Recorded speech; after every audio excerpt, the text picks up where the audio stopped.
Alright. How poorly can I describe your favorite Elden Ring boss without you not being able to guess it? Alright, I've got 5 Elden Ring bosses right here in front of me, and they're all poorly described. I'm not going to tell you their actual names, and you have to try and guess them, just like those TikToks like poorly described movie plots or whatever. Anyway, you get the point. So, here we go. Boss number 1. Alrighty, this boss, just straight up emo vibes.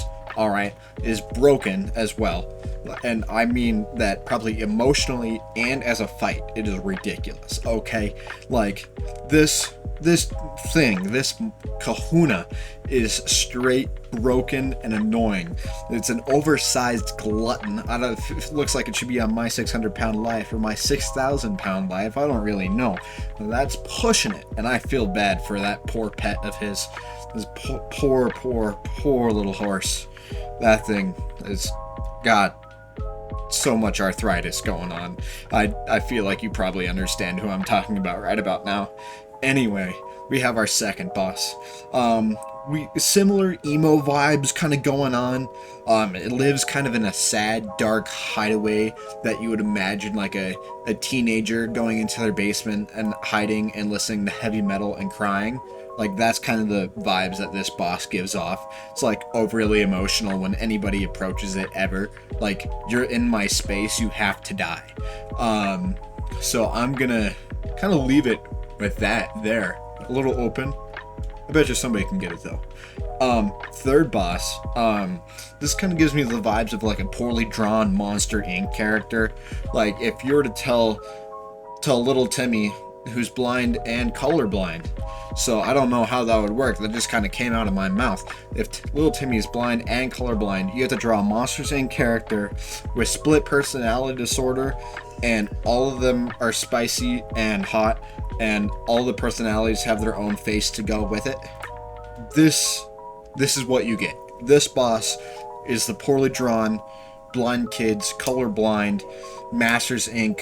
kahuna with split personality disorder.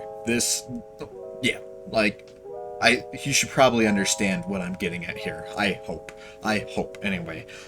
Fourth boss. Now, it's not really emo, but it lives in emo paradise. Kind of early-ish game. And, I mean, really, it just gives off George R.R. Martin, like, Game of Thrones wannabe kind of vibe. Like, and this dude fights like he is coked up. I mean, just straight bamboozled off of 50 pounds of like pre-workout adrenaline and a slight bit of like Viagra. Like, I don't like, I just something makes this dude fight like a bat out of hell.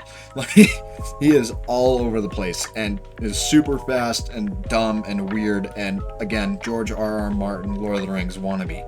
And then finally, we have our fifth and final boss here. This kind of boss gives me the vibe like you just woke up your grandpa from his like mid-afternoon nap and you just really pissed him off. And grandpa happened to be sleeping next to a hammer.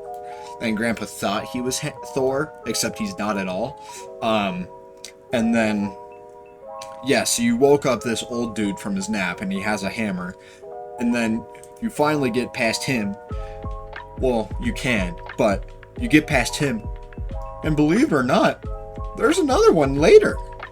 So now you have 2 cranky grandpas. You've already taken down one of them. Now you gotta fight the other one, and they're still wannabe Thor. So it just something isn't all right with these 2 cranky old grandpas who just woke up from their 12 p.m. power nap before they go to bed at 4 p.m. after eating bacons and grits with Julianne.